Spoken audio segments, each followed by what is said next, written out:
Kisah lengkap Sayyidah Rabi'ah Al-Adawiyah, wali Allah sang perempuan pencinta ilahi. Lahir dalam kehinaan, tumbuh dalam keagungan. Sayyidah Rabi'ah lahir sekitar tahun 95 717 M, di kota Basrah, Irak. Ia lahir dari keluarga fakir yang sangat taat kepada Allah. Ayahnya, seorang abid, sering berdoa agar anak-anaknya menjadi kekasih Allah. Pada malam kelahirannya, lampu rumah mereka mati, tak ada minyak untuk menyalakan. Ibunya melahirkan dalam gelap, dengan hanya cahaya keimanan dan harapan. Sang ayah berkata, "Wahai Tuhanku, jika Engkau tak beri kami penerang, maka jangan Kau biarkan cahaya anak ini padam di masa depannya." Tak lama setelah kelahirannya, musibah besar melanda Basrah, kelaparan, wabah, dan kematian massal. Ayah dan ibunya wafat, meninggalkan Rabi'ah kecil yang yatim piatu, sendirian, tanpa saudara, tanpa rumah. Menjadi budak di dunia, kekasih di sisi Allah. Dalam keadaan sangat lemah dan lapar, Rabi'ah kecil berjalan sendiri di jalanan. Ia ditangkap oleh pedagang budak, dan dijual di pasar perbudakan seharga hanya 6 dirham. Ia diperbudak oleh seorang lelaki kasar. Siang malam ia harus bekerja keras, menyapu, menimba air, memasak, dan melayani majikannya. Namun meski tubuhnya lelah, hati Rabi'ah tak pernah jauh dari Allah. Ia sering sholat di malam hari, meski sembunyi-sembunyi. Suatu malam, majikannya mendengar isak tangis dari kamarnya. Ia mendekat dan mendengar lantunan doanya. "Ya Allah, Engkau tahu bahwa hatiku hanya mencintaimu. Bila Kau izinkan aku merdeka, aku hanya akan menjadi hamba-Mu, bukan hamba makhluk." Seketika itu juga, cahaya terang muncul dari tubuhnya, memancar ke seluruh ruangan.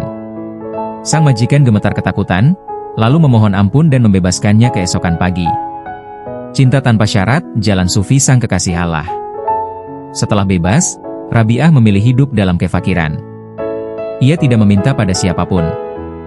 Ia tidak menikah. Ia memilih hidup di jalan Allah, tanpa suami, tanpa anak, tanpa rumah tetap. Rabi'ah menjalani jalan tasawuf. Siang ia puasa, malam ia bangun qiyam. Hatinya penuh cinta kepada Allah, hingga ia berkata, "Ya Allah, jika aku menyembah-Mu karena takut neraka, bakarlah aku di neraka. Jika aku menyembah-Mu karena ingin surga, haramkan aku dari surga.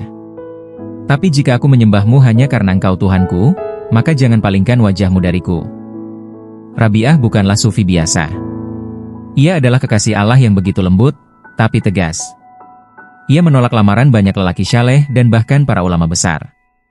Ketika ditanya kenapa ia tidak menikah, ia menjawab, "Aku telah menikah dengan cintaku kepada Allah.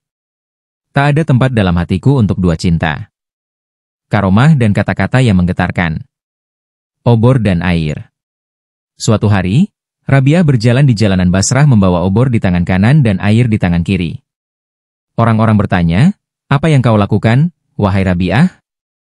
Ia menjawab, "Aku ingin membakar surga dengan obor ini, dan memadamkan neraka dengan air ini, agar manusia tak lagi menyembah Allah karena imbalan atau ketakutan, tapi karena cinta."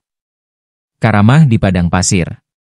Diceritakan, ia pernah tinggal di gurun selama beberapa hari tanpa makanan. Seorang lelaki melihatnya dan bertanya, "Wahai Rabi'ah, apa yang kau makan?" Ia menjawab, "Tuhanku memberiku makan sebagaimana ia memberi makan burung-burungnya." Dan saat itu juga, angin membawa butiran roti dari arah tak diketahui. Pertemuan dengan para wali. Rabi'ah dihormati banyak ulama besar seperti Hasan al-Basri, Sufyan Ats-Tsauri, dan Malik bin Dinar. Mereka belajar dari cintanya yang dalam. Hasan al-Basri pernah berkata, "Kami mengajarkan ilmu syariat, tapi Rabi'ah mengajarkan kami ilmu cinta." Rabi'ah menjawab lamaran Hasan al-Basri dengan kalimat, "Wahai Hasan, cinta kepada Allah telah memenuhi hatiku. Tak ada ruang untuk cinta lainnya." Wafat dalam rindu. Menjelang akhir hayatnya, tubuh Rabi'ah sangat lemah. Namun ia tetap tersenyum. Ia berkata, "Aku tak takut kematian. Aku rindu bertemu kekasihku. Dunia ini hanya penjara bagi orang yang mencintai Allah." Ia wafat dalam sujud, di usia sekitar 80 tahun. Wajahnya bercahaya, dan orang-orang berkata, "Rabi'ah wafat, tapi cintanya kepada Allah akan hidup selamanya." penutup dan hikmah.